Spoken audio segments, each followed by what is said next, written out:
Please listen carefully. Oi, eu sou Guilherme Lugulo e esse é o podcast Eu, Ator. Gente, sei lá, é coisa de ficção científica, né? Todo mundo é protegido, mas eles estão sim, eles realmente estão trabalhando. Bom, Mas é uma outra realidade, né? É uma outra realidade. já falamos de um monte de coisa aqui, vamos falar um Já pouquinho. começou, né? Aqui já começa assim, é um papo assim, entre amigos, entre colegas de ofício. Bom, primeiramente, muito obrigado por sua participação aqui no Eu Ator. Conseguimos. Conseguimos! Era pra gente ter feito presencialmente, aí estourou a pandemia, ou seja, mas finalmente a gente está aqui. E aí eu já queria começar perguntando para você o seguinte: é uma regra todo produtor de elenco ter sido ator ou ter estudado teatro? Não, muitos diretores de elenco. Cara, assim, porque é o primeiro contato, né? E geralmente as aulas de teatro é uma coisa que você tem desde pequeno. Você ainda não sabe direito qual é a sua aptidão, né? Mas o primeiro contato com a arte geralmente vem pelas aulas de teatro, né? Eu, por exemplo, comecei a fazer teatro eu estava na 7ª série. Então, assim, eu ainda não tinha, sabe, muito. Eu trabalhei como ator, né? Você sabe. Mas tem muitos diretores de elenco que não foram atores ou que vieram da produção, por exemplo. Eles não vieram da atuação, né? Eram produtores ou assistentes de produção que tinham uma aptidão, que foram caminhando para esse lado, sabe? Então, nem todos os diretores de elenco foram atores, mas, assim, há alguns diretores de elenco que foram. Eu fui, até trabalhei, fiz série como ator e tal. A Cibele, por exemplo, que é uma grande amiga, assim, que eu admiro muito o trabalho dela, se não me engano, ela é formada na Cal. Eu me formei na Unirio, né? Sou bacharel em interpretação lá na Unirio. A Marcela Altberg também. Também. Por isso que eu estou dizendo, todos os produtores de elenco que eu conheço, a maioria tiveram um passado como ator, tiveram essa experiência. E aí, como é que foi para você essa transição de, tipo, decidir falar, ok, não quero mais atuar, eu quero ir para trás das câmeras, que é um outro universo? Comecei em 2005 e aí em 2012 foi o ano que eu falei, não, então agora eu preciso me dedicar realmente só a isso, sabe? Por quê? Porque aí o negócio começou a crescer, eu comecei a ser chamado para mais trabalhos e trabalhos maiores que me exigiam mais responsabilidade, que me exigiam mais de tempo. E aí, num determinado momento, eu falei, cara, realmente não dá para ter essa vida dupla, assim. Se eu quiser ser um excelente produtor de elenco, um excelente diretor de elenco, eu vou ter que fazer isso exclusivamente, me dedicar exclusivamente a isso. Então, assim, foi um processo que demorou 7 anos, mas sim, ele chegou. Teve um dia que realmente eu falei, não vou mais trabalhar como ator. E foi a partir desse dia que eu caí de cabeça na direção de elenco e o negócio só cresceu, assim. Cada vez mais filmes, mais trabalhos, mais desafios. E aqui estamos, em 2020, em quarentena. Mas isso é legal, porque a sua experiência como ator, é claro que é muito valiosa nessa seleção do seu elenco, né? Porque você tem um outro olhar, né? Um olhar mais... Você entende, eu acho que mais profundamente sobre o assunto. Como é que é um pouco desse seu processo de seleção para a escalação de um elenco? Assim, antes de falar do processo de seleção, ainda sobre esse lugar de ter sido ator, eu acho que ele me ajuda em 2 coisas. A primeira que é na direção de elenco mesmo, por ter uma compreensão tanto do lado do ator como do lado da produção. Então você consegue ter uma mediação assim dos interesses de cada lado, sabe? E muitas vezes o próprio ator desconhece certos pontos da produção, sabe? Porque o ator trabalha com ele mesmo é o seu próprio material de trabalho, né? Então, às vezes, o cara toma uma coisa como pessoal quando é uma coisa de trabalho, é uma relação de mediação mesmo que você tem que fazer, de interesses. E da mesma forma da produção, né? A produção, às vezes, quer que o ator faça isso, decida isso, não sei o que isso. E aí você fala assim, calma, o cara é um ser humano, não é um... né? Então, assim, eu acho que isso me ajuda nesse ponto de entender todos os lados, então me ajuda nas negociações, me ajuda a conversar, sabe, a entender todos os pontos. E a segunda coisa que eu acho que isso também me ajuda é sobre o fato de eu dar aula. Eu gosto de dar aula. Então, quando eu sinto assim que eu falo com os atores ou quando eu tiro as dúvidas deles, eu acho que isso me ajuda. Temos participação especial, olha que coisa linda. Criança entrando em quadro. O segundo ponto, eu acho que isso me ajuda é isso, assim, nos meus processos de aula, eu entendo muito, sabe, a agonia dos atores, as dúvidas, as incertezas, porque é curioso, assim, eu sempre falo para eles assim, cara, eu já passei por tudo isso que você está falando, sabe? E aí, de uma certa forma, eu acho que eu consigo também auxiliar um pouco mais, sabe? Eu acho que eu consigo ter uma didática melhor também por já ter passado por isso, sabe? Eu já tive essas dúvidas, já tive essas incertezas, já quis muito alguma coisa que não aconteceu. Então é isso. E aí, sobre o processo de seleção, cara, não tem uma fórmula, sabe? Não tem uma regra. Por quê? Porque cada processo é um processo, cada produção é uma produção, cada diretor é um diretor. Então, varia muito, sabe? Por exemplo, assim, eu agora estou com 4 séries que eu trabalhei, que eu fiz a direção de elenco, que estão bombando por aí, assim. A gente tem, por exemplo, no Arcanjo um núcleo policial. Nosso núcleo policial, nas grandes operações, eles têm mais de 20 pessoas. É um núcleo policial com mais de 20 pessoas nas operações. E dessas 20 pessoas, a gente só tem 3 atores, que é o Leonardo Brício, o Marcelo Mello e o Alex Nader, que faz o Rafael. Então, a gente tem 3 atores e todo o resto são policiais de verdade. E o treinamento dos atores foi com policiais de verdade. Para as pessoas, assim, por exemplo, a gente tem o Gilcinho fazendo um dos traficantes. O Gilcinho é um cara que já cumpriu pena, já resolveu o que ele tinha para resolver, já cumpriu o que ele tinha para cumprir e hoje trabalha com arte. É um cara que dentro da prisão estava escrevendo roteiro e quando saiu ele tem um filme hoje no NetNow. Que legal. E ele tá lá. Então a gente traz essas pessoas, sabe? A gente faz essa pesquisa. E isso, porra, é um motivo de super orgulho, sabe? Poxa. Eu tenho muito orgulho do Arcanjo Renegado. Por outro lado, eu tenho um reality Z. O que é o reality Z, assim, no elenco? O reality Z no elenco é um elenco que grande parte do elenco, assim, todos eles, em algum momento da carreira, já tiveram um grande destaque, sabe? Emílio, Julianina, Pierre, até as pequenas as participações, assim, que não são pequenas, né? Porque todas as participações no reality são importantes. Mas se a gente tem Júlio Adrião, a gente tem Théo Fernandes, Saulo Arcoverde, Heron Cordeiro, sabe? A Teca. Cara, a gente tem um elenco, o Ivan, a gente tem um elenco monstro, assim, sabe? Isso é uma coisa que eu ia te perguntar, essa questão da inclusão social. Você é uma coisa que você tenta trazer para o seu trabalho, ter essa inclusão social e atender essa minoria que às vezes é ali esquecida e o cliente fala, não, quero esse de olho azul, blá, blá, blá, sabe? Como é que é isso para você? Você tenta trazer para o seu trabalho? Por exemplo, na publicidade tem muito disso.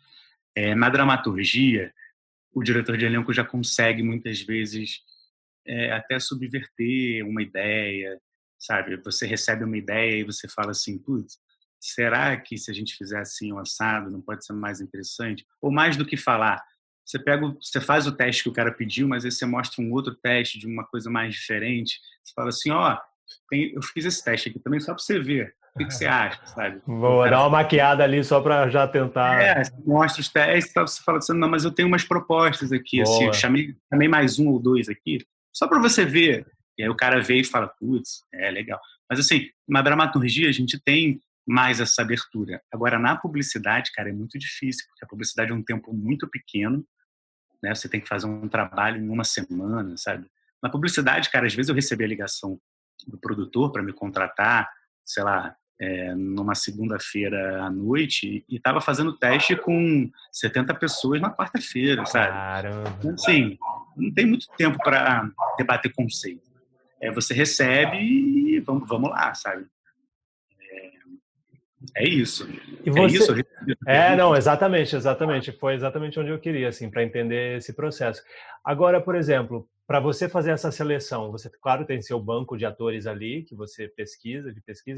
Você, normalmente, você tem esses demo reels dele, e aí você assiste. Eu queria entender um pouco sobre o que você procura num demo reel, por exemplo.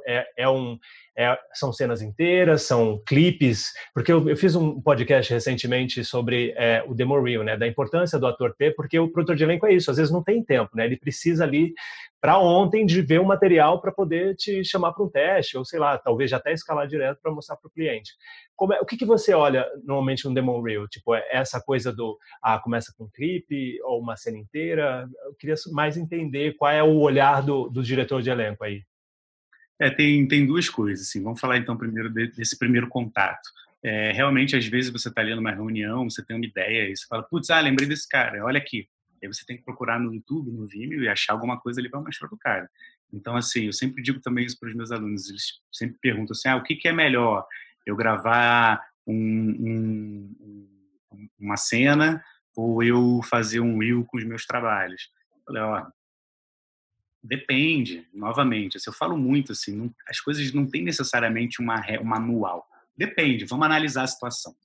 Se você tiver um trabalho muito legal, sabe, fiz uma participação muito boa, legal. Aí eu acho que vale a pena você mostrar.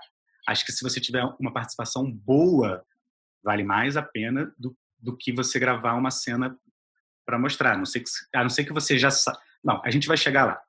Então, esse é o primeiro contato, para não atropelar os assuntos. Agora, se você foi o garçom 1 e o entregador 3, aí vale mais a pena você fazer um claro. look. Porque eu preciso mostrar você ali trabalhando, sabe? Se você foi o garçom 1 ou o apresentador 2, eu não vou ter muita coisa para mostrar de você, sabe? Então, é melhor, talvez, você fazer uma cena e deixar a cena em vez da sua participação, assim. Por quê? Porque eu preciso te ver, eu preciso ver o ator, eu preciso ver o trabalho do ator, sabe? Então, se você não tiver um reel bacana, com cenas que... Porque esse reel todo picado também não é bom. Porque aí cada cena tem 10 segundos. Aí primeiro o cara tá pá. Aí depois o cara tá comendo o negócio. E depois o cara tá tomando... Você fala, não, peraí, eu preciso te ver. Eu preciso ver você, a sua cena, sabe? Então, o que eu quero ver? Eu quero ver o ator. Eu quero ver o ator trabalhando. E para isso você tem que deixar eu ver você trabalhando, sabe? Então, se você também monta esse reel, que você é o garçom 1 ou o garçom 2, ou se você monta um reel, aquele reel louco, que é uma peça de teatro com um negócio, mas que eu não consigo te ver, fica difícil também, sabe?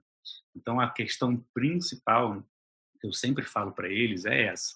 Eu preciso de ver você, preciso ter um tempinho, um tempo, pelo menos, para te ver. Você precisa se mostrar. Agora, tem uma outra questão que eu também acho que é importante a gente falar, que é a self-tape, que aí já é um momento posterior, né? A gente está falando ali daquele momento de apresentação. Agora a gente está falando do teste.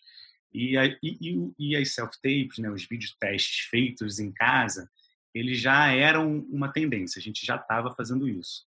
Eu sempre dou o exemplo do Stranger Things, porque muita gente viu, né? Uma série assim muito querida da Netflix. E quando você vê o making of, você vê que aquelas crianças todas fizeram self-tape. E é maravilhoso, porque assim, são crianças de 10, 12 anos fazendo uma self-tape incrível, assim, muito bem. Você consegue ver a pessoa bem, você consegue ver o trabalho deles bem. E, acima de tudo, é uma coisa super simples. O da Eleven, por exemplo, ela sim como a gente, assim como você tá. Aham. De quadro, só que com uma parede em branco. Claro. É ela, uma parede em branco e ela, sacou? Não, Mandando muito essa bem, menina, sabe? eu chamo ela de ET, a Millie Bobby Brown. Ela é um absurdo, essa menina. A verdade que essa menina passa. Mas são todos eles, sabe? E Todos aí eles. você vê o teste e, cara, você consegue se emocionar no teste dela. Ai, Você que sabe que legal. aquilo é um teste. Você sabe que ela tá numa parede branca no quarto dela, na sala dela, no banheiro dela, sei lá, na casa dela, assim. E você se emociona, sabe? Então esse é o segredo, assim. Aí muita gente fica preocupada, mas e a luz? Eu tenho que fazer um cenário? Eu tenho que... Eu falei, não, claro que não. A não ser que te peçam, mas assim, não, ninguém vai pedir isso. Porque se você monta um cenário e edita, eu já não estou te vendo, eu já estou vendo a edição, já estou vendo, sei lá, a sua iluminação. Eu não quero ver nada disso, não quero ver seu sofá. Eu quero ver você, sabe? Quero ver você, sabe? Então é isso, assim, as self-tapes, elas são uma coisa que já estava sendo feito. Eu acho que agora mais ainda, e também acho que é uma coisa legal da gente falar, porque é um processo que é diferente do Rio ou do Book, sabe? Sim, eu fiz um podcast falando, na verdade vai ser lançado um podcast sobre self-tape e estou lançando também um concurso de self-tape, um festival de self-tape, na verdade, como exercício para o ator, porque é necessário esse exercício também, né, de self-tape, de se colocar no vídeo, entender enquadramento, e eu sempre falo isso, que o menos é mais, é inacreditável, né, e você acabou de confirmar exatamente isso. Agora, minha próxima... Exatamente isso. A minha próxima, a minha próxima pergunta é assim, aquele ator que se faz presente demais, é, como é que você lida com isso? Porque tem, né, de tudo. Você tem desde o cara que te manda e-mail toda semana, fala, tô aqui, tem algum job aí, manda jobs. Como é que é isso? Eu não sei, é outra coisa, também não sei, eu acho que tem uma regra, é o bom senso de você como ator entender. Já mandei meu material, a hora que aparecer alguma coisa, beleza. Aí dali 6 meses eu mando um outro de novo, entendeu? Eu não desgosto que me mandem e-mails, não, sabe? E que atualizem material. Muito pelo contrário, às vezes é muito legal, assim, você está mostrando interesse, você está mostrando que você tem novos trabalhos, assim. Quando você manda um e-mail com alguma coisa nova para dizer, é muito legal, sim, sabe? Porém, existe, assim, realmente um grupo pequeno de pessoas que às vezes extrapolam um pouco o bom senso, sabe? Mas eu, às vezes, cara, tem umas pessoas que ficam me mandando mensagem todo dia. Eu já botei até no meu Instagram, assim, não respondo DM. Assim, eu procuro responder todos os e-mails que eu recebo. E ponto, sabe? Mas se eu for responder... O Facebook eu nem abro, né? Nossa. Eu geralmente nem abro. Agora, se eu for responder todo mundo também por WhatsApp, entendeu? Se eu respondo por WhatsApp, a pessoa já vai achar que ela tem um canal ali, que ela pode acessar É. toda hora, sabe? E eu sou um ser humano normal, entendeu? Eu Tem trabalho um pra filho para caramba, criar, né? trabalho pra caramba. Tenho uma família, tenho uma esposa, tenho um filho de 2 anos que eu gosto muito, e gosto muito de ter tempo para ficar com eles. E eu gosto muito do meu trabalho e tenho o maior carinho e maior cuidado em responder todo mundo. Mas eu também zelo pela minha saúde, sabe? E às vezes, cara, realmente assim, você vira um canal para ficar recebendo a ansiedade e projeção das pessoas. E eu bato muito nessa tecla, assim, porque eu sou muito realista nos cursos que eu dou, sabe? Eu não iludo ninguém. Eu já vi muito curso que as pessoas falam assim, não, venha fazer esse curso que você vai bombar. Eu falo, cara, não é isso, assim.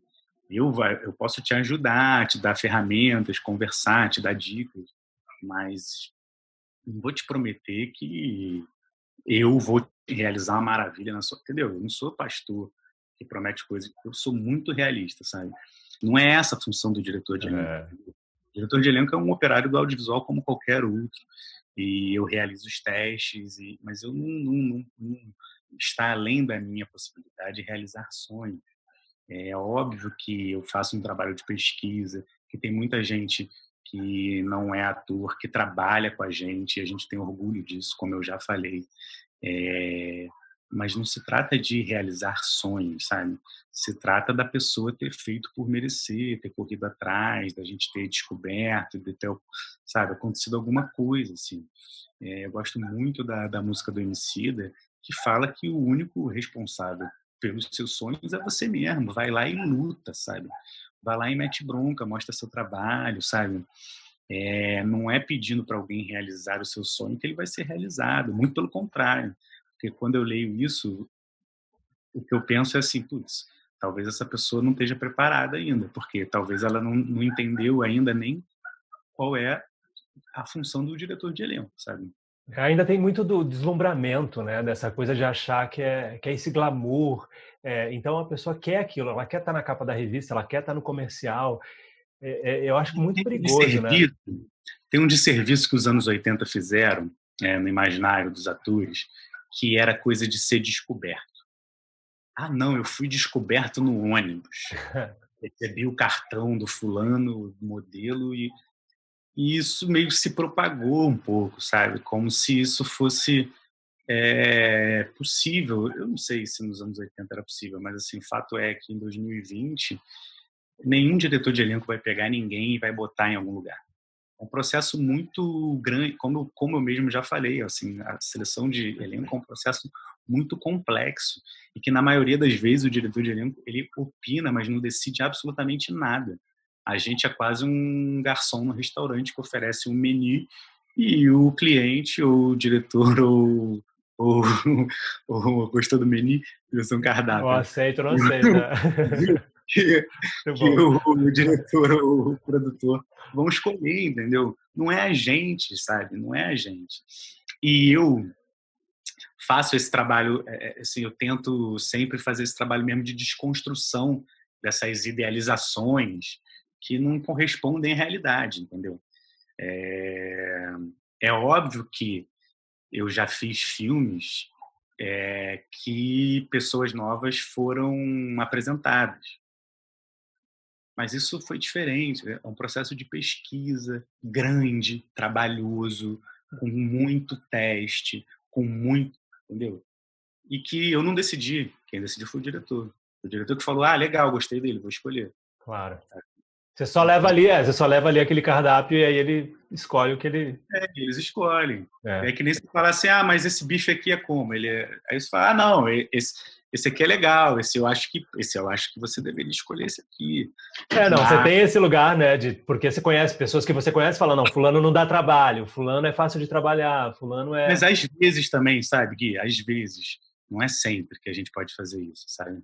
Sim. Às vezes a gente tem, a grande maioria das essa vezes, abertura, né? Na dramaturgia, na publicidade geralmente não, na publicidade nunca, porque não tem tempo. Você manda e o cara nem fala com o cliente, nem participa, o diretor de elenco nem participa.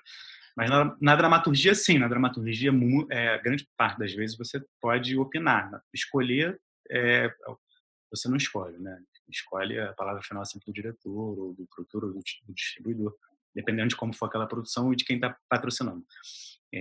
Mas você pode opinar, na grande maioria das vezes. Mas tem vezes que nem na dramaturgia. Sim. Tem vezes que na dramaturgia o cara também não quer saber. Já tem a ideia, né? O diretor ali já tem aquela ideia do ator que ele quer. Mas o cara só para confirmar a coisa que ele já queria. E tudo bem também, sabe? Uma outra questão que eu queria... uma outra pergunta que eu queria te fazer. Você acha que, assim, estamos em 2020, você acha que ainda o ator que resolve assumir a sua orientação sexual é um lugar perigoso? Para mim, não.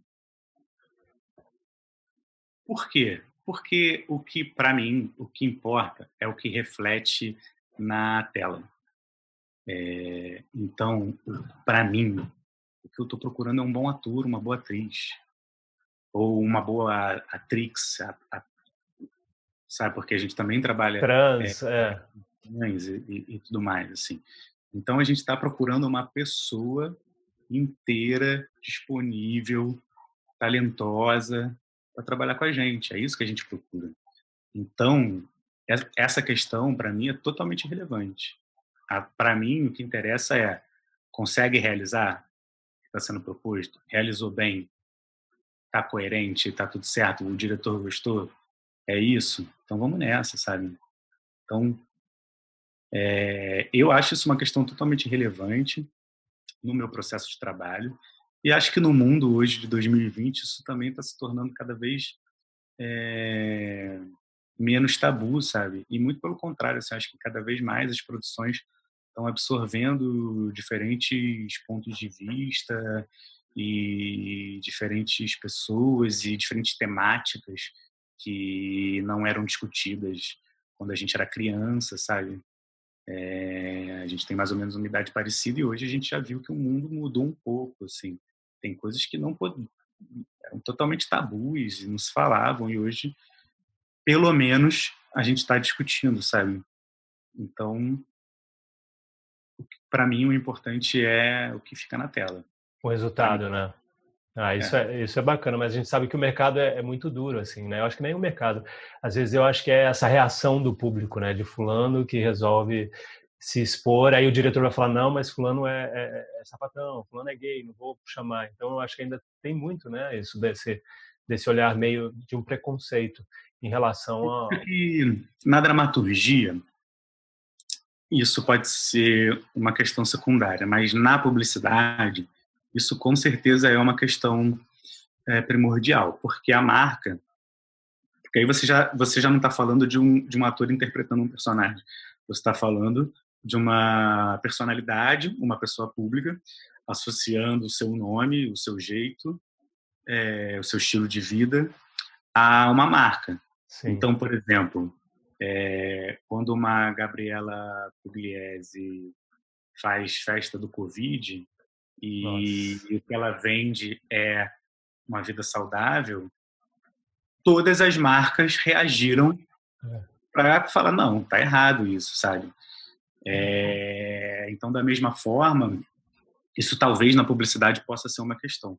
Mas é o que eu estou falando, a gente está em 2020 e as próprias marcas mudam, né? Então, por exemplo, quando você tem um Bombril lançando um Crespinha em 2000, quer dizer, não lançando, né? Mas assim, sei lá, relançando. Fazendo uma campanha nova, né? Uma campanha nova para um produto que já existe há, sei lá, mais de 50 anos. E existe uma reação grande das pessoas. E a própria marca se posiciona a favor de repensar o que foi feito. Então, assim, uma pessoa assumir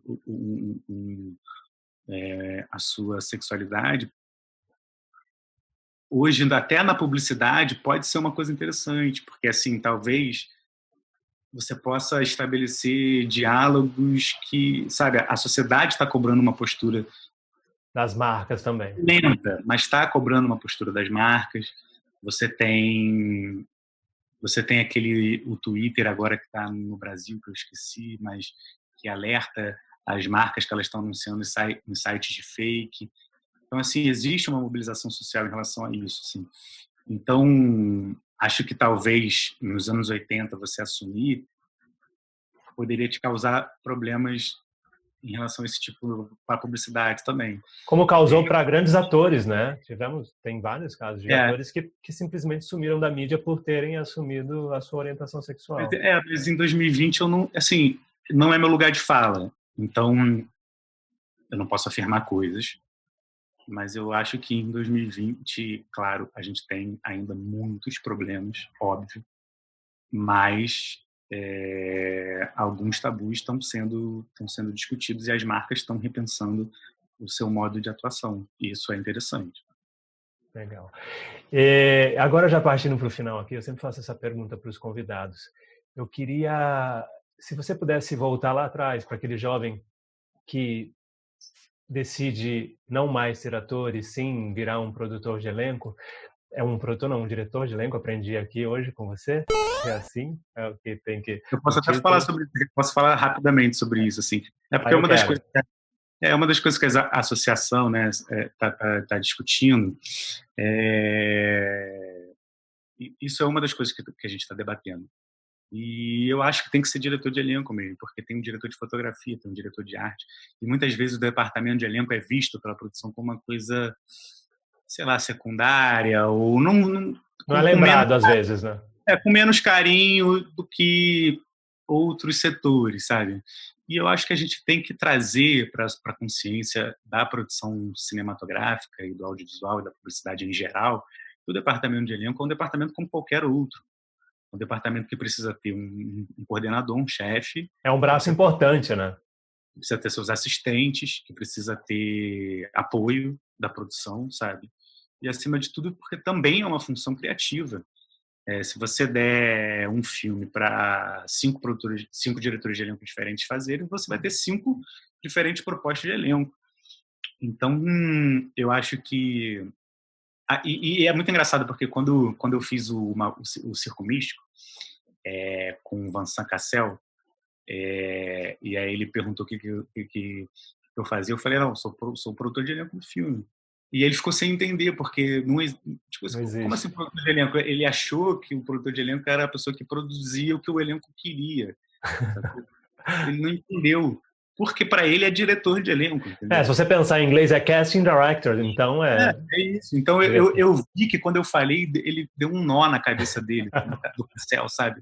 O Cassel ficou assim, tipo, oi, como assim? Então, eu falei, não é isso, cara.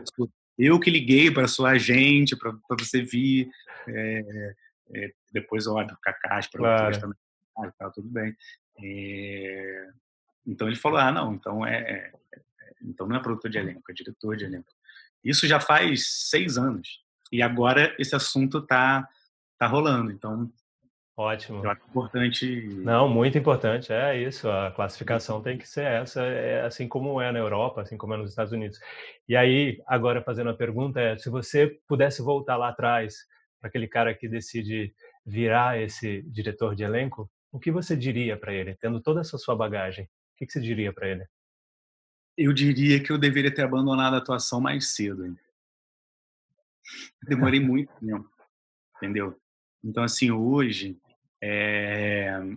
E tudo bem, foi o meu processo, né? É o processo que eu precisava ter vivido, foi o processo que eu vivi.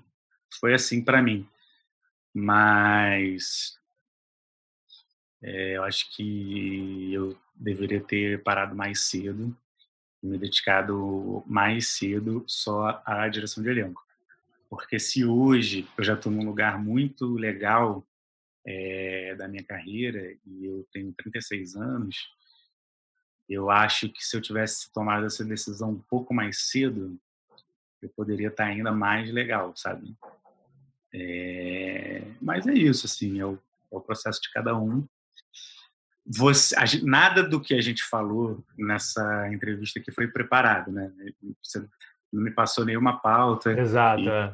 Realmente está sendo uma conversa assim de amigo, assim. E na verdade isso que você me perguntou agora, eu nunca tinha pensado. Estou pensando agora, mas eu acho que é isso, assim. É uma reflexão que eu já fiz, né? Eu já botei na balança, assim, né? Sabe aqueles momentos que você reflete assim sobre as coisas que você já fez na vida? E aí eu botei na balança, assim, o tempo dedicado à atuação e o tempo dedicado à direção de elenco. E eu já pensei nisso uma vez, assim, eu falei, putz, acho que eu deveria ter tomado essa decisão antes, porque eu já deixei de fazê-la. Já naquela época, eu acabei deixando de fazer trabalhos relevantes, importantes, que hoje eu acho que eu deveria ter feito. Mas é isso. Eu acho que é a história, a trajetória, e tudo é válido em todos os sentidos. A gente vai crescendo, né? A gente vai aprendendo, assim.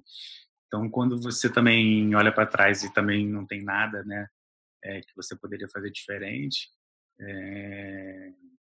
não sei, eu aprendi muita coisa nesses anos, né? A gente vai aprendendo muito. E é uma reflexão. Mas eu acho que é uma coisa que a gente também agora no presente, daqui, lá no futuro, você talvez volte a hoje e você fale, pô, podia ter feito isso, aquilo. Eu acho que a gente sempre vai ter esses questionamentos, né? Com certeza, e na verdade eu acho isso bom, porque eu acho que talvez seja um indício de que você evoluiu, sabe? Sim. De que você falou, putz, tinha alguma coisa que eu fazia ali que eu não devia ter feito, que eu poderia ter feito diferente. Então, na verdade, assim, não é se arrepender, sabe? Eu não me arrependo. Porque eu reconheço que foi o processo o meu processo, o processo que eu pude viver. Mas também, se eu não fizer uma reflexão crítica do que eu poderia ter feito diferente, sabe? Não, ela é necessária, é necessária para avançar. Não se arrepender, mas ao mesmo tempo falar, esse erro aqui que eu cometi, não quero cometer novamente. Eu não vou cometer novamente. Muito bom, Raoni. Muito obrigado. Acredito que a gente vai inspirar muitos jovens aí que escutam podcast e ficam o tempo inteiro com essa coisa, né? De como é que tem que ser, qual é o approach, o que eu tenho que fazer. Então, acho que a gente tem esse lugar de conforto, de entender que tudo tem seu tempo e tá tudo bem, vai dar tudo certo. Em breve a gente vai estar junto novamente. Obrigado pelas oportunidades que você já me deu, tantos testes que a gente já fez junto. Então, espero que em breve a gente possa estar de volta aí, fazendo testes e trabalhando e fazendo o que a gente ama, né? Foi ótimo. Demoramos, mas conseguimos sim, algo.